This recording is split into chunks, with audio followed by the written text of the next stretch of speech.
남집 갔다 왔는데 굉장히 오래된 것 같아요. 주일로 2주를 제가 보내서 정말 굉장히 오래간만이라고 생각하나? 벌써 오셨어요. 그건 아니겠죠.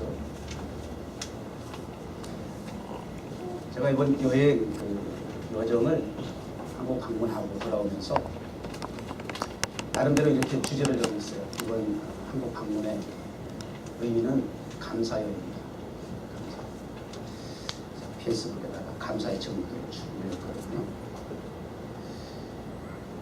특별히 제가 둘째 형님 목사님, 선교사님의 그 소초 때문에 장례 예배 쪽으로 가긴 했지만 가는 것은 슬픈 마음을 가지고 안타까운 마음을 가지고 갔지만 그 장례 예배를 통해서 또 그 장례 예배를 마치고 저희는 친남매가 둘째 형님이 먼저 돌아가셨으니까 아직 우리 큰 형님부터 시작해서 아직 6이 남았어요.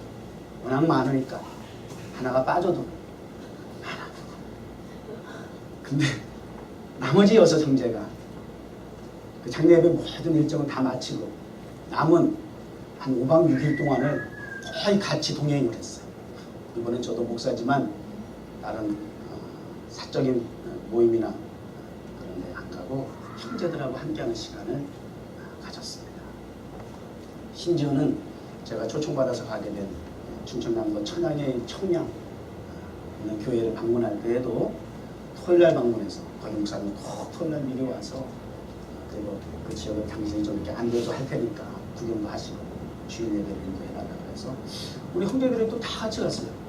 계획도 의도가 없었지만 함께 가서 또 너무 잘하는 것이 그 목사님 말이죠. 우리 형제분들을 그냥 정말 쌍수로 환영해 주시고 1박 2일 동안 청양과 고령과 대천 해수욕장 일대를 낱낱이 구경을 시켜주시고 또 꼭 형제들끼리 집합시켜서 사진을 찍을 때는 목사님이 친히 드라이브도 내주시고 내리시면 가이드가 돼주시고 그리고 직사까지 돼주셔가지고 꼭 형제들 세워놓고는 반드시 화이팅을 시키는 거야.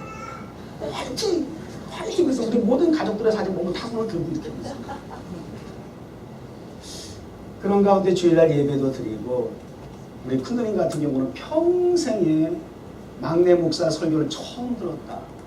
그러시면서 예배 마치고 나서 제 손을 꼭 잡고 웃으면서 내가 막내 목사 설교 들으면서 회개 많이 했다 그러시더라고요.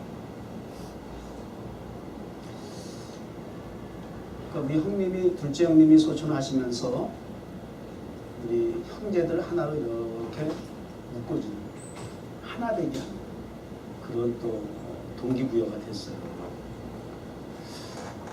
얼마나 감사한지 몰라요. 그래서 감사 제목들 하나, 둘, 셋, 넷, 다섯, 여섯 이렇게 적어줬어요.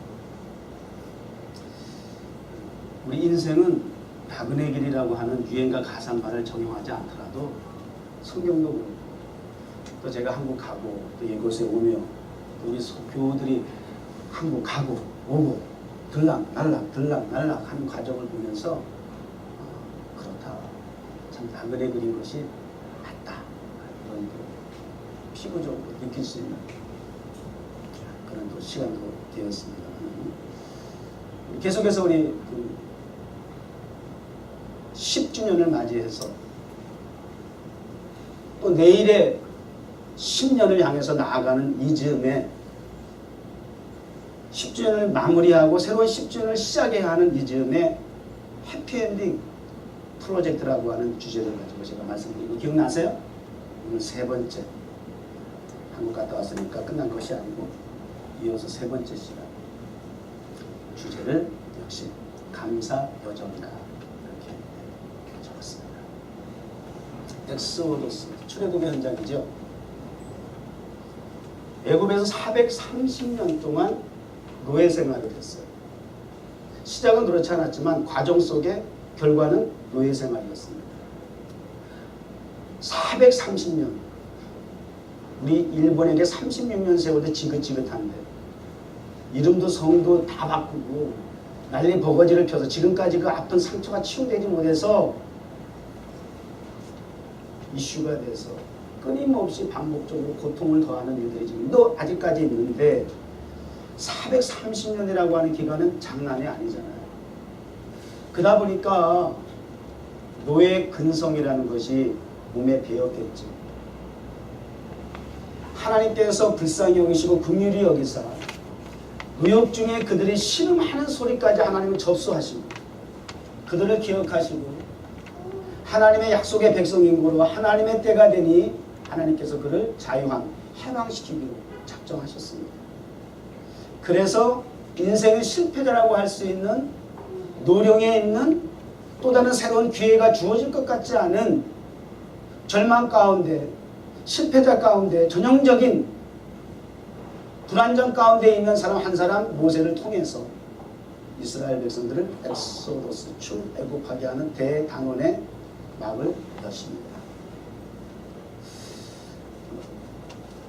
10가지 재앙, 그리고 이후에 급기야는 이제 이스라엘 백성들이 출애굽을 하게 되면서 또 홍해가 앞에 있게 되고 홍해 앞에서 또 하나님 앞에 기도하고 의뢰해서 하나님께서 그 홍해를 마른 땅과 같이 건너게 하시고 그리고 따라오는 추적하는 애굽의 군대를 수장시켜서 전멸하게 하심으로써 하나님은 위대하시도다.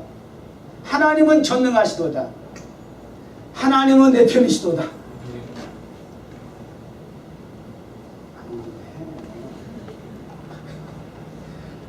이렇게 좀 분위기 좀 맞춰주세요. 운전하듯이 나는 지금 하는데 뭐 송아지 그냥 눈 깜빡이듯이 이렇게 멍 때리지 마시고.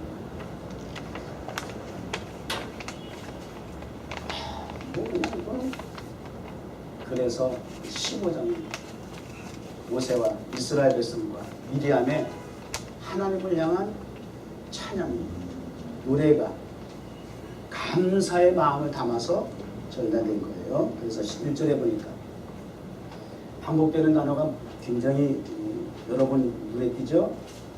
이 노래로 노래하니 찬송하리니 sing 노래. 2절 노래이시며 구원이시로다. 노래는 찬송은 감사의 표현입니다. 그러니까 찬양은 잘하셔야 돼요. 평소에 감사가 인색하다, 감사를 모른다, 그러면 노래라도 찬양이라도 부지런히 열심히 하셔야 돼요. 이 찬양을 통해서 여러분의 감사가 표현될 수 있어요. 그 찬양은 굉장히 중요한 의미를 가지고 있어요. 찬양을 통해서 하나님 높이심을 받고 영광을 받으신다? 그럴 정도의 가치가 있는 저와 여러분의 수준과 실력을 가지고 있습니까? 하나님, 우리의 찬양이 그렇게 대단합니까?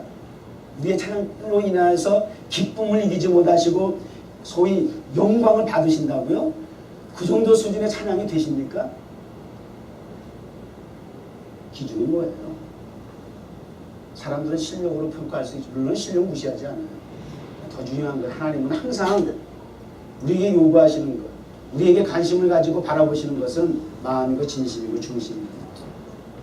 그 중심을 가지고 하나님 앞에 감사로 드리는 찬양이면 영광 받으신다는 거예요.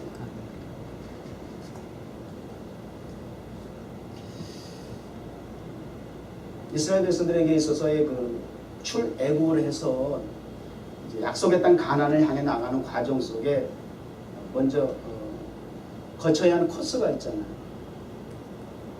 비행기 타고 어디 가더라도 경유지가 있듯이 광야는 출애굽에서 나온 광야는 목적지가 아니에요. 광야는 경유지일 뿐이에요. 거쳐가는 과정일 뿐이에요. 근데 이스라엘 백성들은 자꾸 착각을 해요. 그래서 거기가 목적지가 되는 줄 알고 자꾸 그들은 기회만 있으면 불평과 불만을 하게 되죠. 왜냐하면 그 광야 속에, 광야란 자체는 생물이 살 수 없는 현장입니다. 트럼프도 살 수 없는 현장이에요. 그 현장 속에 하나님이 출애굽을 해서 인도하셨을까요? 거기가 목적지라고 하나님이 그냥 그러면 그들의 그 생각이 맞아요.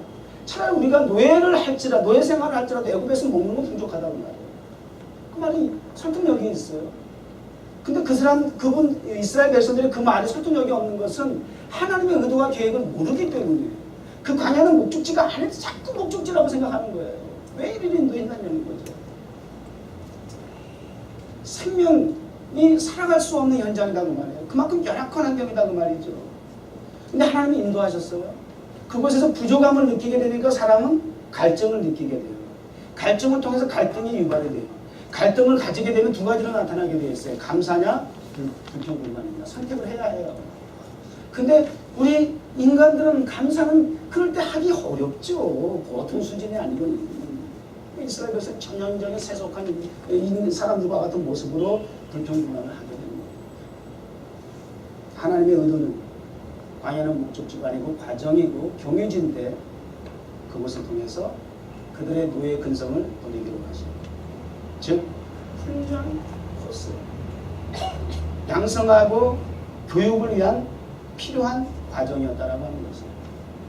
그러니까 이러한 과정과 목적의식이 상실되니까 분별력이 없으니까 자꾸 우리는 부족함으로 인해서 불평하게 되어 있다고 말이죠. 그것을 철저하게 훈련시키고자 하고 하시는 의도가 광야를 통한 예비하신 장소다라고 하는 거죠. 40년 작지 않죠. 인생은 나그네 길이다. 정말 나그네와 같은 그런 과정, 인생을 이스라엘 백성들이 거쳐야만 했었습니다. 여행길에는 안내하는 도움이 좀 필요하더라고요. 초인길 때는 더더욱. 저도 맨하탄에 뉴욕에 있으니까 제 마이크 정상적으로 지금 나가는 겁니까? 뉴욕에 오시는 손님들이 있게 되면 직관적으로 연결이 돼가지고 저희 연락이 오지 않습니까? 근데 조금 재수없는 거는 제가 한국 갔을 때 연락이 오는데 지가 여기 온다고 연락 오거든요. 그러거나 말거나 하여튼 보시면 제 사역 중에 일부가 됐어요. 그러면 그 손님들은 공항에서부터 갈 때까지 손과 발이 돼야 돼요. 한국은 대중교통이 있고 뭐 말 통하고 저는 필요 없어요 사실은. 있으면 좀 편하고 불편하고의 차이예요. 그러나 한국에서 처음 오시는 분들은 뉴욕에 와가지고 꼼짝을 할 수가 없어. 그 차이가 있어요. 그러니까 그런 도움이 절대적으로 필요한 건 맞아요. 그래서 그런 역할을 좀 한단 말이에요. 굉장히 중요하죠. 안내자가 필요합니다. 인생의 광야 여정 가운데 안내자가 필요합니다.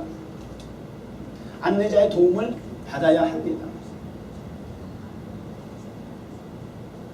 우리 인생의 과정 속에 우리 뉴욕 종원교회 지난 10년과 앞으로의 10년을 준비하면서 가야 할 그 과정 속에 또 지난 10년 속에 안내자로서 인도자로서 역할했던 분이 계시다면 누구일까요?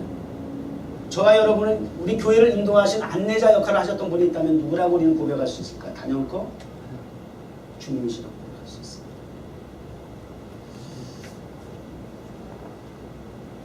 제가 청양의 교회에 가서 청양에 있는 그 교회와 화성교회와 뉴욕 종원교회 공통점을 제가 발견했어요. 요약하자면 한 단어로 표현하자면 기적이었습니다. 우리 뉴욕 종원교회 기적이라는 소리 듣고 있잖아요. 이미 6개월, 1년이면 문 닫는다고 했던 교회가 10년이 왔어요. 이미 기적이라는 소리는 9년 전부터 들리기 시작했어요. 그 청양에 있는 교회도 들어보니 기적이었습니다. 영적인 불모지대와 같은 생명력이 살아갈 수 없는 광야와 같은 이 맨하탄 한복판에 교회를 세우는 것도 기적이지만 제가 청양에 갔더니 아직도 그냥 막 곳곳에 암자와 절이 그렇게 많아. 교회가 많다고요? 절이 암자가 얼마나 많은지 몰라. 구석구석에 그냥 표지판들보다 절하고 암자 표지판이 있지 교회 표지판이 없어요. 그 심시 산골에 그 교회가 있는 거예요. 차를 타고 갔는데 너무 놀랐어요. 교회가 너무너무 훌륭하게 잘 쳤기 때문에. 그것도 두 채나. 한 차가 여기 있고 또 한 차가 여기 있어요. 깜짝 놀랐어요. 이 교회와 교회사를 구름다리를 만들어 연결했어요. 이야, 어떻게 이 시골 심신성골에 이렇게 큰 교회, 훌륭한 교회가 아름다운 교회가 있을 수 있을까? 목사님의 간증을 듣고 더 놀랐어요. 그 교회를 시작할 때 20년, 제가 갔을 때가 20주년이야. 제가 갔을 때가 20주년. 그 목사님 하시는 말씀 강단에서 그러더라고요. 우리 교회 20주년인데 제가 20년 동안 주일 대예배를 한 번도 강단을 양보한 일이 없는데 뉴욕 맨하탄에서 오신 목사님에게 유일하게 제가 오늘 양보한다. 설교에 거룩한 부담을 안 주시다.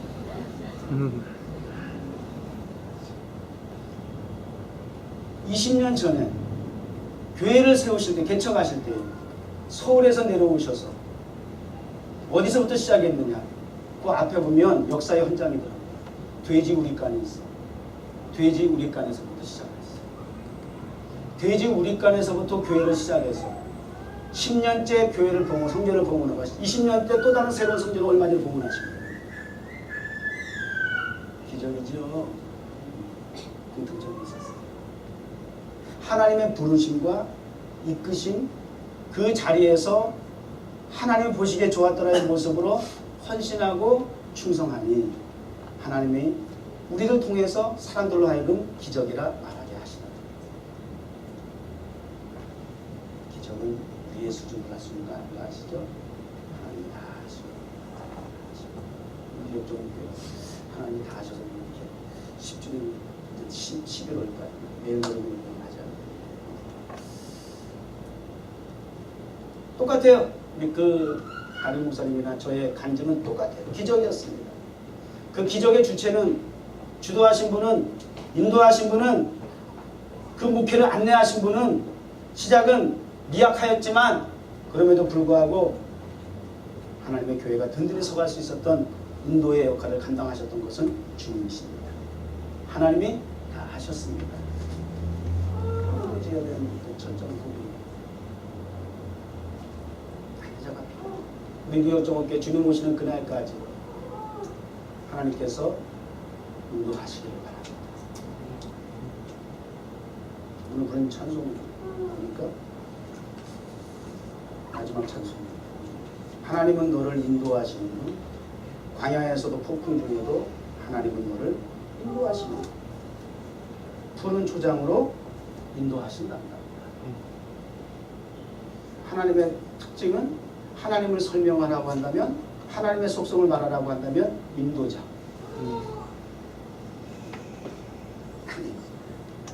하나님, 저도 여기 인도자 역할을 하니까 지치더라고요. 내가 왜 이래야 되지? 아니 뭐 보상 심리가 사람이 없을 수는 없잖아. 내가 그렇게 인도를 했으면 한국 가면 지들도 나중에 인도하겠다고 나가야 될 거 아니야. 제가 그래서 감사의 제목 중에 하나도 이런 말을 제가 적었어요. 껴있는 얘기지. 페이스북 친구들하고 10명의 문둥이 가운데서 1명의 문둥이가 살해하기 위해서 예수님을 찾았던, 그래서 기뻐하셨던 주님의 마음을 이해할 수 있어서 감사했습니다. 꼭 이렇게 짚고 넘어가.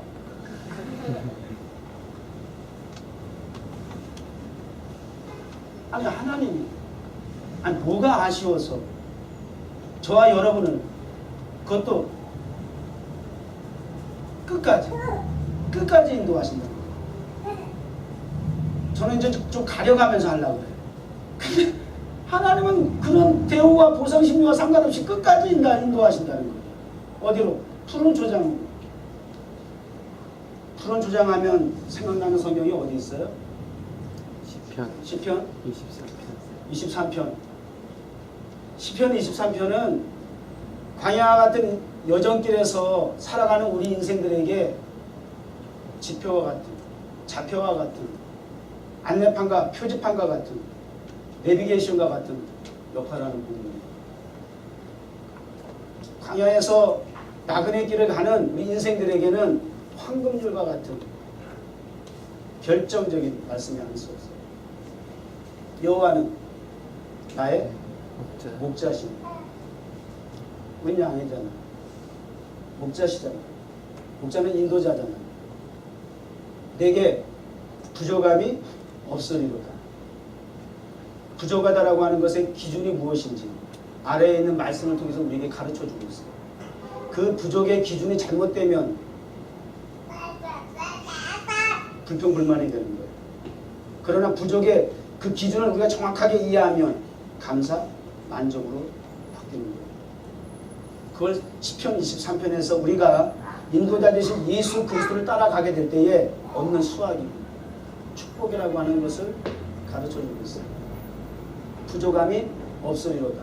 왜요? 그가 나를 여기서 나오잖아요. 푸른 초장으로 인도하시고 쉴만한 푸른 초장, 쉴만한 물가, 장소적인 개념이 아니라고요. 안식과 안위와 안보와 같은 만족의 상태를 이야기하는 거예요. 그런 삶으로 우리를 값지게 기름지게 인도하신다. 할렐루야. 아멘. 대구 같은 집 살다가 거기서 여러분 안식할 생각하지 마세요. 그 만족되지 않습니다. 얻는 것으로 내가 올라가는 것으로 누리는 것 세상의 그러한 물질을 통해서 내가 안식한다고요? 만족한다고요? 더 이상 속지 마세요. 그런 장소에 보이는 개념이 아닙니다. 푸른 초장은 그런 개념이 아닙니다. 더 큰 집, 더 좋은 집 이런 데서 사는 것이 그것으로 인도하는 것이 푸른 초장 아니라는 사실이에요. 내 영혼을 어떻게 나오잖아요. 이제 무슨 의미인지 소생시키시고 영혼이 소생되어지고 자꾸 육체 썩을 육체. 우리 형님도 페이스북으로 얼마 전까지 저하고 막 이렇게 교제를 하셨거든요. 패치는. 근데 갑자기 돌아가시니까 이게 뭐지? 실감이 안 나잖아요. 그냥 잠깐 사이에 가루가 됐어요. 화장을 해서 가루가 됐어요. 그래서 또 감사한 거는 형님이 그 월남전 파병을 했었어요. 근데 나라가 좀 살만하니까 그 파병한 사람들을 국가 유공자 대우를 해줘가지고 몰랐어요. 근데 그거를 가르쳐줘가지고 안내해줘가지고 그래서 현충원에 안장을 했어요. 그래서 뜻밖의 아주 장례를 참 마무리 참 잘했어요. 근데 한줌 가루가 돼서 병에 담겨서 쏙 들어갔어요. 끝. 아니 어디 안장된 게 뭐가 이렇게 중요해. 그건 살아있는 사람들이 그냥 뭐 그렇다고 하고 뭐 생각하는 거지 무슨 상관이 있어요. 그게 인생이에요. 육체에 자꾸 너무 관심을 가지지 마세요. 너무 거기에 집중하지 마세요. 집착하지 마시라고. 영혼에 관심을 가지시기 바랍니다. 아멘. 영원한 것에 여러분이 관심을 가지셔요.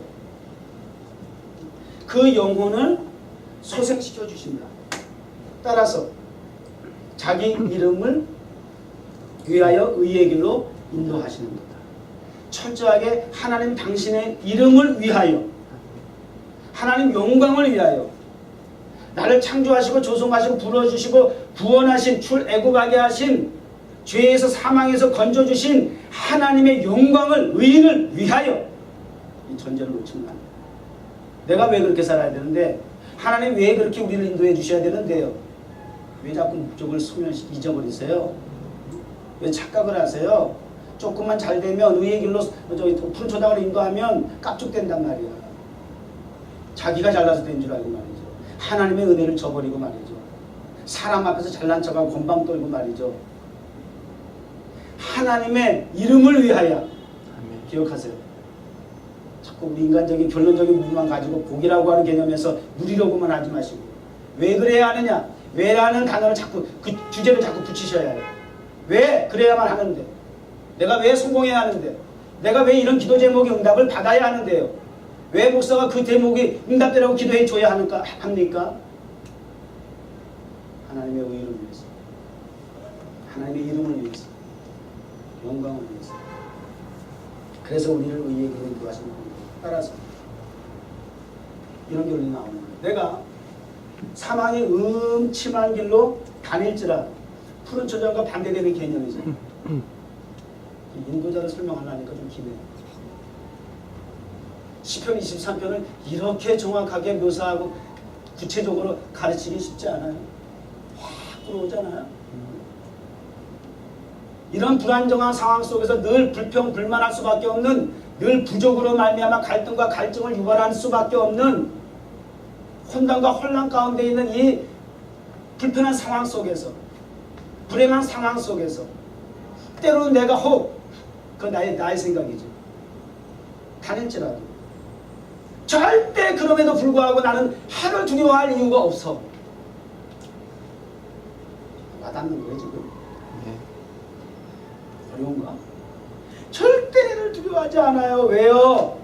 주께서 나와 함께 인도 안내하시기 때문입니다. 맞습니까? 아멘. 적절하게 적용이 가능합니까? 계속해서 주의 지팡이와 막대기가 나를 안위 항복 안식하나이다. 따라서 주께서 내 원수의 목전에서 오늘 본문과 관계된 말씀입니다. 상을 베푸시고 내 머리에 기름을 부으시며 내 잔이 넘치나이다. 추격하는 애굽의 군대를 수장시켰던 것처럼 원수의 목전에서 상을 베푸신 이것처럼 신나는 게 어디 있습니까? 복수 누가? 내가? 하나님이 해주십니다. 내가 하려고 하지 마세요. 나는 원수에 대해서 하나님이 요구하시는 것은 그냥 사랑하라는 겁니다. 쉽지 않죠. 장난이 아니죠. 그러나 그것이 내 역할입니다. 내 본분입니다. 하나님의 뜻입니다. 하나님이 필요하시면 때가 되면 원수는 하나님이 갚으십니다. 그 원수의 목전에서 멋지게 역전 드라마를 연출하시면서 상을 베풀어 주셔서 나를 그들 앞에서 높여주십니다. 제가 이민 목회하면서 너무 찌그러져 있을 때 나를 손가락질하는 사람들 앞에서 맨하탄의 뉴욕 정원교회를 통해서 높여주셔서 제가 가는 데마다 얼마나 속이 시원한지 아세요?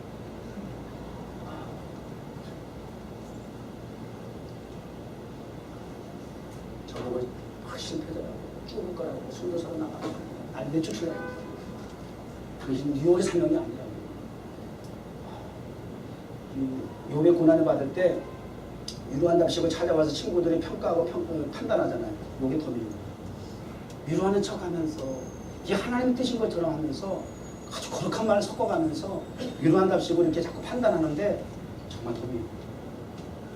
아니 선교사는 뭐 실패한 사람이 가는 겁니까? 찌그러져야 선교사로 가는 겁니까? 이게 뭐 주의종 신학교 가는 옛날에도 그랬어요. 신학교 가는 거는 일반 대학에서 떨어지면 신학교 가는 거예요. 꼴뚜기 가는 데입니까? 이런 개념이 도대체 어디서 생긴 거야 도대체. 동기가 다르잖아. 갈 때 가더라도. 난 정말 믿는 사람들이 그렇게 자꾸 얘기하면 되겠어요. 상식도 아니고 뭐예요 도대체. 하나님 뭐 쓰레기 정리하시는 분이에요?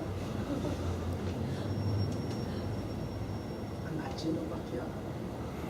틀린 것도 아니고 꼭 맞는 것도 아니고 꼭 틀린 것도 아니지만 그렇게 일방적으로 몰아가지 말라는 거예요. 따라서 결론이 뭐예요? 나의 평생에 선하심과 인자하심이 오늘 찬송 불렀잖아요. 아주 구구절에 선하심과 인자하심이 정령 나의 형편과 사정과 상관없이 무조건적으로 그냥 끊임없이 끝까지 시작과 과정과 결론까지 알파와 오메가 되신 주님께서 나를 따르리니 인도하리니 내가 할 일이 한 가지 여호와의 집에 영원히 요새거에 하나님과 함께 하셔야 돼요. 하나님과 분리가 되면 가능하죠. 그런데 할 수 없어요. 하나님이 하시고 싶어요. 붙어 있어요. 인도자의 역할이잖아요. 그 인도하시는 주님이 우리를 끝까지 인도해 주신다는 거예요. 그래서 이제 15장은 결론까지 쭉. 그래서 이스라엘 백성들이 출애굽을 해서 광야에서 힘들고 어려운 부족함의 현상을 나타날 때마다 갈등 구조 속에서 불평과 불만을 선택해가지고 참 모진 인생을 마치는 수밖에 없었는데 말이죠. 그러나 하나님이 거기가 목적지가 아니란 말이에요. 끊임없이 그럼에도 불구하고 이스라엘 약속의 백성들 약속의 땅으로 가나안 성까지 인도하시는 하나님이신 걸 여러분 성경을 통해서도 확인하셨잖아요. 우리 뉴욕 정원교회 지난 10년을 그렇게 인도하셨고 또 다른 10년도 하나님께서 그렇게 예비하신 길로 하나님의 나의 생각과 의도와 관계없이 세워진 뉴욕 정원교회가 하나님의 인도하심을 통해서 오늘 이 자리 현장까지 왔던 것처럼 앞으로도 그렇게 하나님께서 인도해 나가실 줄로 믿습니다. 아멘.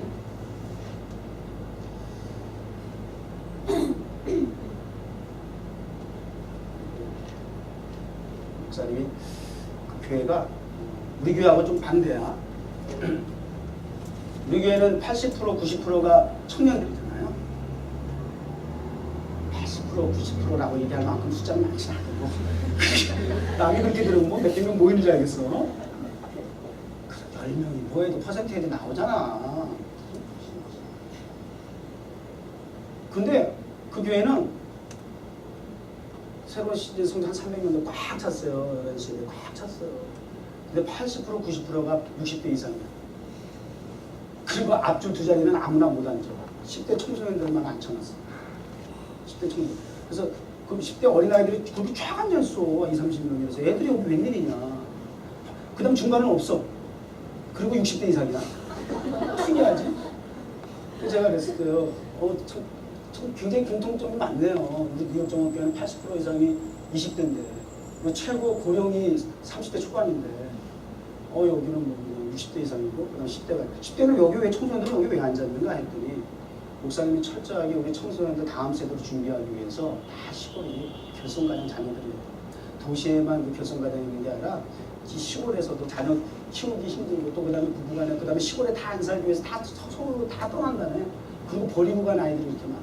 할머니한테 맡기고 다 거의 결손가정 아이들이에요.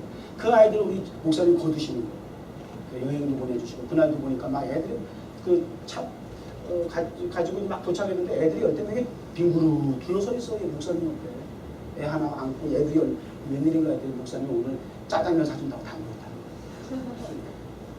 애들을 교회에 앉혀놓으시냐 했더니 이 아이들에게 짜장면도 사주고 여행도 시켜주고 뉴욕 타임스퀘어까지 왔더만 애들이 그렇게 구경시켜주구만 목사님.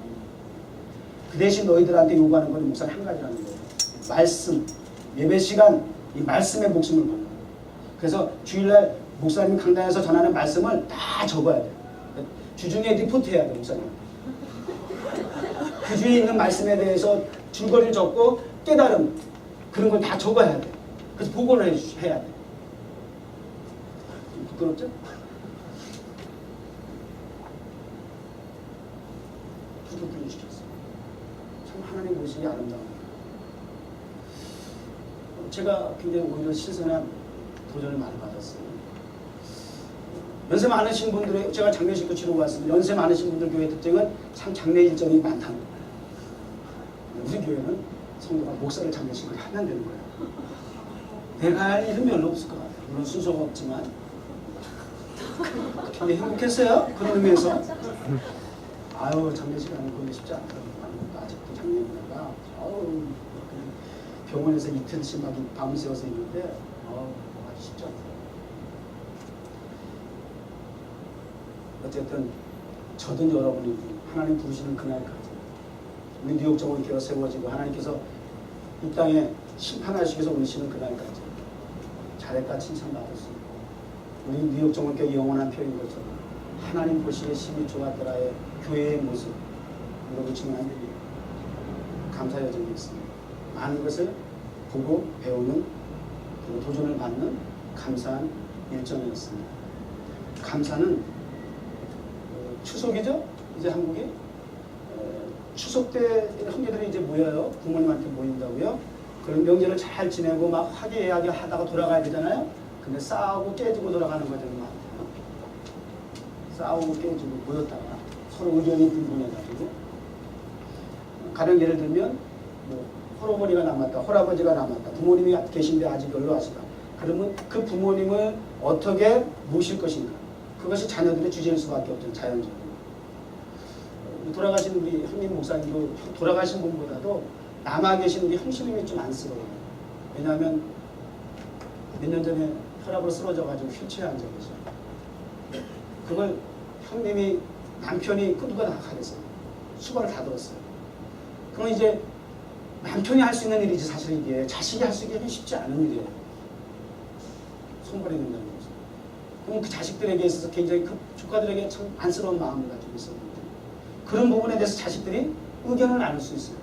토론할 수 있어요. 누가 어떻게 하는 것이 부모님을 잘 모실 수 있을까? 근데 거기에 의견이 토론이 맞지 않아가지고 서로 싸운다는 거예요. 네가 잘나는 거 내가 잘나는 거 머리 좀 쥐어잡고 막 싸운다는 거예요. 그 드라마에서 우리 보잖아요. 어떤 이유였든 간에. 그러니까 그런 짓을 할 수가 있어요. 하나님을 공경한다? 하나님을 섬긴다? 무슨 토론이 필요해요?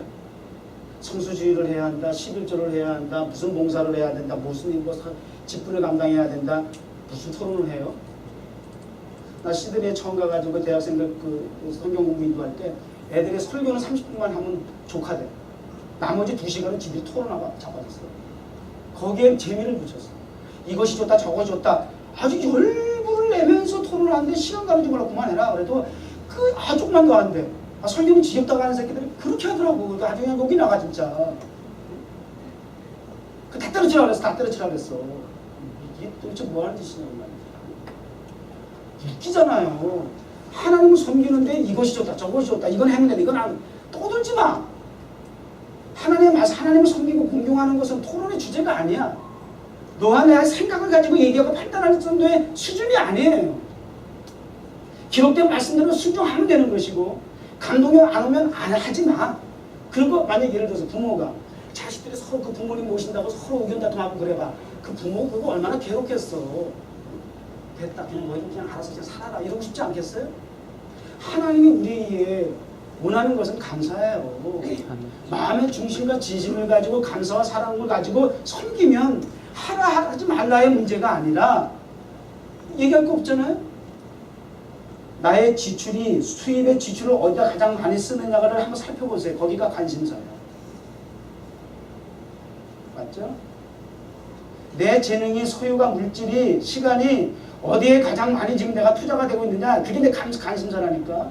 하나님께 감사하다고요? 어우 찬양 대박이야. 나를 인도하시 광야 폭풍 중에 한번 인도 춤추다 보면 그의 생각을 살 수가 없고 그의 자비는 무궁하시네. 그의 성실은 날마다 새롭고 그 사랑이 끝이 없으시다 그러면서 그렇게 노래는 그냥 폼 잡고 잘하면서 하나님 앞에 그 마음 그대로 시간과 물질을 내 재능을 드리고 있어요. 그 정도 가치를 하나님 앞에 보여주고 있어요. 자꾸 떠들지 마세요. 하나님 앞에 마음을 중심을 감사를 보이세요. 그러면 바라지 않아도 설교로 목사가 뭐 깐다고요? 왜 그렇게 듣는데? 도둑이 제발드리는 거 아니야. 그냥 감사만 있으면 부족함을 깨닫으면 나의 연약함을 깨닫으면 지적질을 당하더라도 할렐루야 감사합니다. 돌이킬 수 있는 기회를 주시고 회개할 수 있는 우리 큰누님과 같이 막내 목사 설교 듣고 내가 많이 회개했다. 그러면 될 거 아니에요. 친분의 관계없이 눈물을 흘리시면서 새로운 신년 또 우리 삶의 여정 속에서 하나님 인도자가 되주시고 이스라엘에서 철저하게 인도하셨던 나는 여호와다 스스로 있는 자신 그리고 그들을 끝까지 책임지고 인도하셨던 그 하나님께서 우리를 인도해 주셔서 해피엔드 프로젝트의 감사의 여정이라고 말할 수 있겠다. 하나님 감사합니다. 오늘 주신 말씀 배울 수 없었지만 또 우리의 마음에 지울 수 없는 신비에 새겨질 수 있는 말씀 되게 하시고 삶에 영향력 있는 성령력 있는 원동력 있는 말씀 되게 하여 주옵소서. 예수님의 이름으로 감사하며 기도드립니다.